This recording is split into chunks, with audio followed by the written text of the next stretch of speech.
Hello friends, this is the fifth chapter of Political Science. The name of this chapter is Working of Institutions, and this is the second part of this chapter. In today's video, we will learn about political executive and judiciary. तो चलिए आज का lesson start करते हैं. So friends, as you must remember, हमने पिछले video में एक केस स्टडी पढ़ी थी about an office memorandum और मंडल कमीशन. सो हमने उस केस स्टडी से ये सीखा था that only one person cannot take any political decision. We noted the role of the prime minister in taking that decision. हमने देखा था कि प्राइम मिनिस्टर का उस डिसीजन को लेने में क्या रोल था.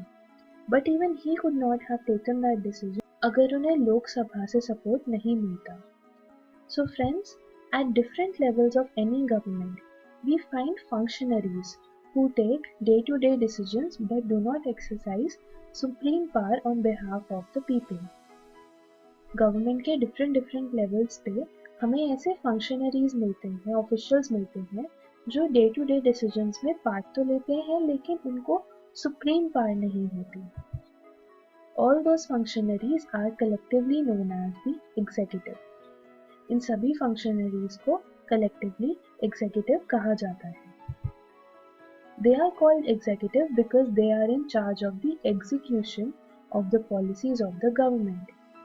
उन्हें एग्जीक्यूटिव इसलिए कहा जाता है क्योंकि वो रिस्पॉन्सिबल होते हैं गवर्नमेंट की पॉलिसीज को एग्जीक्यूट करने में. So friends, when we talk about the government, usually we mean the executive. In a democratic country, there are two categories that make up the executive. एक डेमोक्रेटिक कंट्री में executive की दो categories होती है. सबसे पहले होती है political executive. Political leaders who take big decisions fall in this category. Political leaders जो बड़े बड़े डिसीजंस लेते हैं वो इस कैटेगरी में आते हैं. This is for a specific period of time. Political executive एक स्पेसिफिक टाइम पीरियड के लिए होती है. दूसरी होती है परमानेंट एग्जीक्यूटिव और civil services. Persons working in civil services are called civil servants. जो लोग सिविल सर्विसेज में काम करते हैं उन्हें सिविल सर्वेंट्स कहा जाता है. They remain in office even when the ruling party changes. ये लोग ऑफिस में रहते हैं यानी ये लोग अपनी जगह पर अपॉइंटेड रहते हैं इवन जब रूलिंग पार्टी चेंज हो जाती है.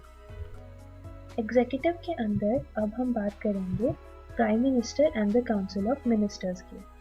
Friends, prime minister is the most important political institution of the country.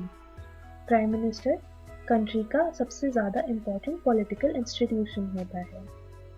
Yet there is no direct election to the post of the prime minister. लेकिन प्राइम मिनिस्टर की post के लिए एक direct election नहीं होता.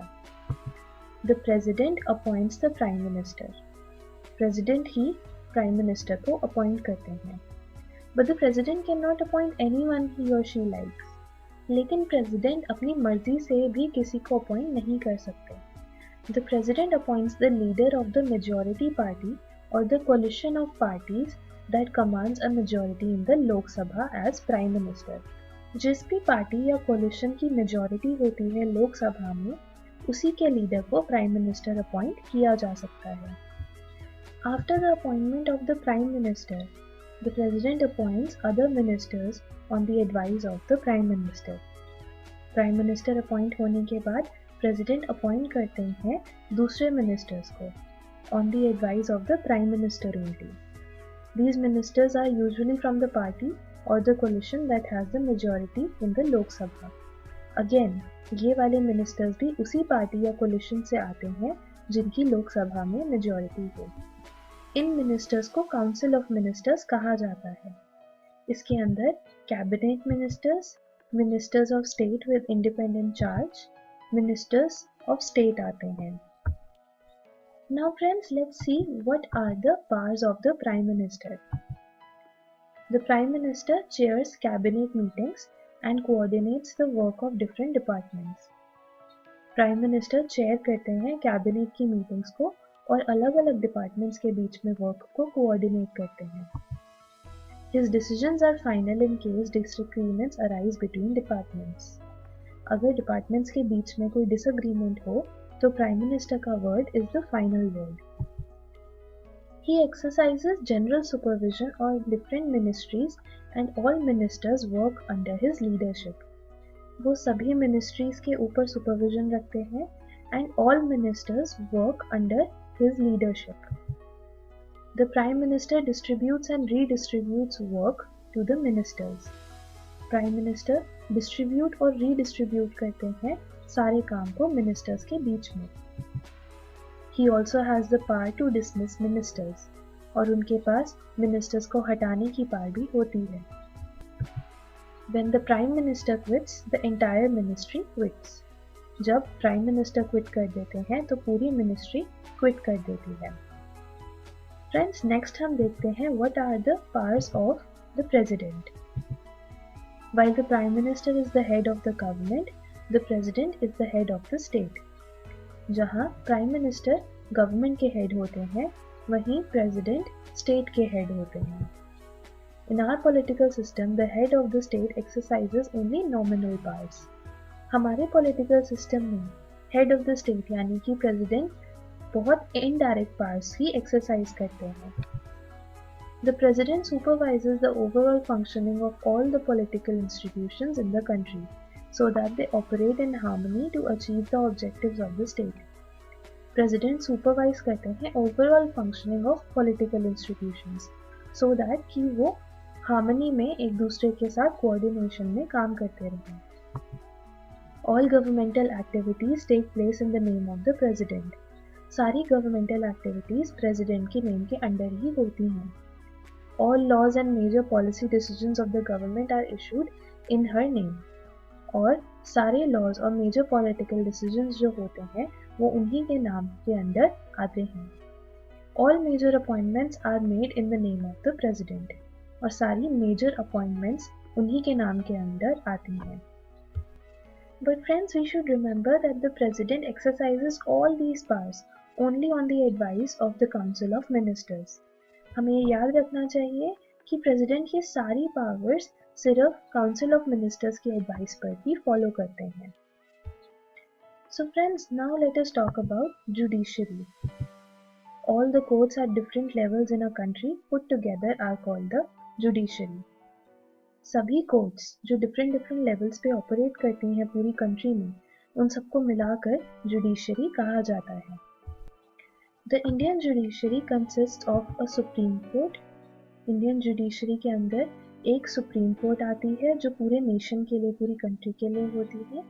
उसके बाद हाई कोर्ट्स आती हैं जो डिफरेंट स्टेट्स के लिए अलग अलग होती हैं. फिर डिस्ट्रिक्ट कोर्ट्स आती हैं जो अलग अलग लेवल पे काम करती हैं हर एक डिस्ट्रिक्ट में. And there are courts at local level as well. और local level पे भी courts होते हैं. Friends, हमारी कंट्री में इंटीग्रेटेड जुडिशरी है. इसका मतलब ये है कि सुप्रीम कोर्ट कंट्रोल करती है सारी जुडिशियल एडमिनिस्ट्रेशन को, और सुप्रीम कोर्ट का जो भी डिसीजन होता है वो बाइंडिंग होता है बाकी सारी कोर्ट्स पर. Supreme court can take any dispute between citizens of the country, between citizens and government, between two or more state governments, and between governments at the union or state level. Supreme Court citizens और country के बीच के disputes, citizens और government के बीच के disputes, किसी दो states की या दो से ज़्यादा states की government के बीच में कोई भी conflict, और union और state level की governments के बीच में भी अगर कोई conflict होता है, इन सब में decision ले सकती है. Supreme Court is the highest court of appeal in civil and criminal cases. Supreme Court सबसे highest court है अपील करने के लिए सिविल और क्रिमिनल केसेस में. It can hear appeals against the decision of the High Court. High Courts की judgments के against जो भी अपील होती है वो Supreme Court में सुनी जाती है. Friends, these are Supreme Court की powers. Now let's see what is the power of judiciary in our country. The Supreme Court and the High Courts have the power to interpret the constitution of the country. हमारी country के constitution को interpret करने की power supreme court और high courts के पास है. They can declare invalid any law of the legislature or the actions of the executive. whether at the union level or at the state level, if they find such a law or action is against the constitution. अगर judiciary को लगता है कि legislature या executive का कोई भी action या कोई भी लॉ कॉन्स्टिट्यूशन के अगेंस्ट जाता है तो वो उसे इनवैलिड डिक्लेयर कर सकती है. Thus, they can determine the constitutional validity of any legislation or action of the executive in the country when it is challenged before them. This is known as the judicial review. Judiciary determine कर सकती है कि executive का कोई भी action या legislation constitutionally valid है या नहीं. इस चीज को जुडिशियल रिव्यू कहते हैं. The powers and the independence of the Indian judiciary allow it to act as the guardian of the fundamental right. Judiciary की पावर और उसकी इंडिपेंडेंस की वजह से जुडिशरी को हम फंडामेंटल राइट्स का गार्डियन कह सकते हैं. So friends, that is it for this lesson. I hope कि आज हमने जो भी पढ़ा आपको समझ में आया होगा. Let's see what did we learn today. We learned about executive and we learned about the judiciary. Friends, अब घर जाकर अपनी बुक डेमोक्रेटिक पॉलिटिक्स पार्ट 1 में से ये चैप्टर बेटर अंडरस्टैंडिंग के लिए ज़रूर पढ़िएगा. In the next video, we will do some practice questions based on this chapter. Thank you.